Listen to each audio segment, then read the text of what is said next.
السلام علیکم۔ ارشد شریف کے قتل کے اوپر، ان کے انتقال پر، ان کی شہادت پر بہت سے لوگ بات کر رہے ہیں اور اپنا موقف بھی بتا رہے ہیں، اپنے جذبات سے لوگوں کو آگاہ کر رہے ہیں، اور یقیناً یقیناً پورا پاکستان افسردہ ہے، پورا پاکستان جو ہے وہ اس وقت خون کے آنسور ہو رہا ہے۔ لیکن ایک اور بات جو اکثر لوگوں نے نوٹ کی ہوگی کہ وہ صحافی جو کہ بظاہر تو بہت سنگین دل نظر آتے ہیں، بہت سخت دل نظر آتے ہیں، وہ بھی ارشد شریف کے بارے میں بات کرتے ہوئے اپنے جذبات پر قابو نہیں رکھ پا رہے، اور ان کے بھی آنسو جاری ہو جاتے ہیں۔ مختلف نام ہیں، بہت سارے نام ہیں، ایک دو ہیں نہیں جن کا میں تذکرہ کروں۔ ایسے حالات میں یقیناً یہ ان کے فیملی کی اس وقت کیا صورتحال ہوگی، ان کے بچوں کی کیا صورتحال ہوگی، ان کی بیوہ جو ہیں وہ اس وقت کتنے افسردہ ہوں گے، اور بالخصوص ان کی والدہ جو اپنے دوسرے بیٹے کا جنازہ جو ہے اس کا انتظار کر رہی ہیں، اس کے جسد خاکی کے آنے کا انتظار کر رہی ہیں تاکہ وہ اس کو باقاعدہ طور پر پوری شان و شوکت کے ساتھ جو ہے رخصت کر سکیں۔ ایسے میں ہماری ایک بہت ہی بزرگ خاتون ہے، اور وہ کافی سرجریز کے بعد ان کا چہرہ کچھ نہ کچھ ہمیں ٹھیک پوزیشن میں نظر آتا ہے۔ وہ ایسا ایک ٹویٹ کرتی ہیں جو کہ یقیناً ان کی فیملی کے لیے، ارشد شریف کی فیملی کے لیے، صحافی برادری کے لیے، بلکہ ہر پاکستانی کے لیے بہت ہی تکلیف دہ ہے اور بہت ہی ناقابل برداشت ہے۔ وہ کیا کہتی ہیں؟ وہ ایک اپنے کسی نے ایک فضول سی ٹویٹ کر دی، اور اس کے ری ٹویٹ میں، اس کے جواب میں محترمہ کہتی ہیں کہ ہمیں سبق حاصل کرنا چاہیے۔ دنیا میں جو لوگ ہیں، جو مین کائنڈ ہے، جو خلقت ہے، اس کو سبق حاصل کرنا چاہیے اور اس طرح کا کام نہیں کرنا چاہیے۔ تو محترمہ ارشد شریف تو وہ انسان تھے، جب آپ بیمار تھیں تو ان کا ٹویٹ اٹھا کر دیکھ لیں،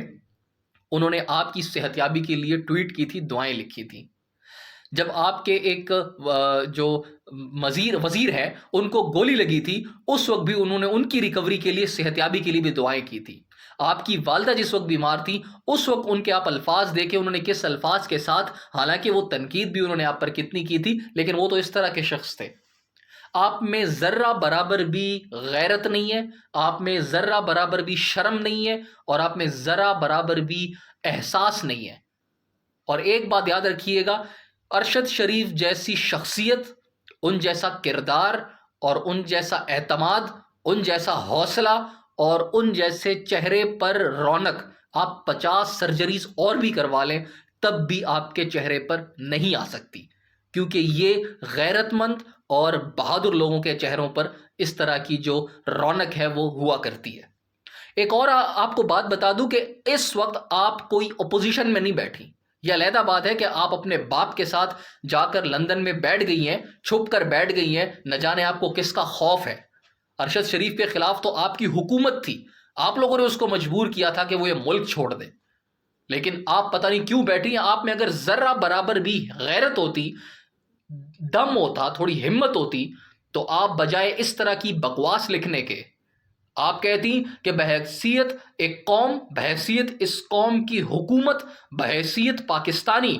ہم کینیا کی گورنمنٹ کے پاس جائیں گے، ان سے سختی سے پیش آئیں گے کہ جتنا جلدی ہو سکے، ایز سون ایز پاسبل، یہ تمام جو بھی فارمیلٹیز ہیں وہ جلد از جلد کمپلیٹ کی جائیں، اور ارشد شریف کو جلد از جلد پاکستان بھیجا جائے۔ بلکہ آپ کو تو چاہیے تھا کہ جس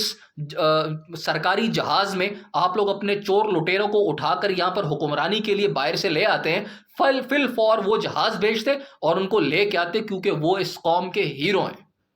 اس کے علاوہ آپ کو یہ چاہیے تھا کہ آپ یہ اعلان کرتی کہ اگر ہمیں کینیا کی طرف سے ان کی انویسٹیگیشن میں تھوڑی بھی ہمیں پرابلم نظر آئی، ہم مطمئن نہیں ہوئے، تو ہم یونائٹڈ نیشنز میں جائیں گے، ان سے کہیں گے کہ پراپر انویسٹیگیٹ کیا جائے اس کیس کو، اور ارشد شریف کے جو قاتل ہیں ان کو بے نقاب کیا جائے،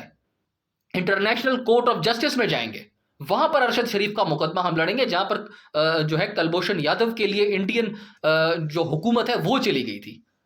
تو اگر ایک حکومت کی ذمہ داری آپ میں ہوتی، ایک حکومت واقعی میں آپ کو اس قوم کی فکر ہوتی، تو آپ اس طرح کے اعلانات کرتی، اس طرح کے بیانات دیتی، لیکن آپ میں نہ اتنی ہمت ہے، نہ اتنا حوصلہ ہے، نہ اتنی جرت ہے۔ آپ میں اگر ہے کوئی چیز تو وہ صرف اور صرف نفرت آپ کے سینے میں بھری ہوئی ہے، آپ کے دل میں بغض ہے، کینہ ہے ان لوگوں کے لیے جن لوگوں نے آپ کی کرپشن کے خلاف آواز اٹھائی اور آپ کو بے نقاب کرنے میں وہ پیش رہے۔ اگر ارشد شریف کی بات کریں تو انہوں نے صرف آپ پر تنقید نہیں کی، عمران خان پر انہوں نے کتنی تنقید کی ہے، انہوں نے اپنے جو صحافت ہے اس کا حق ادا کیا ہے۔ آج آپ کو ایسے کئی لوگ ہیں جن میں تھوڑی بھی حیا اور غیرت باقی ہے اور وہ آپ کو اس کے باوجود بھی سپورٹ کرے تو یقیناً آپ کے اس ٹویٹ کے بعد وہ لوگ آپ سے کنارہ کشی کر لیں گے، کم سے کم آپ کی ذات کے ساتھ ان کا کوئی تعلق نہیں ہوگا۔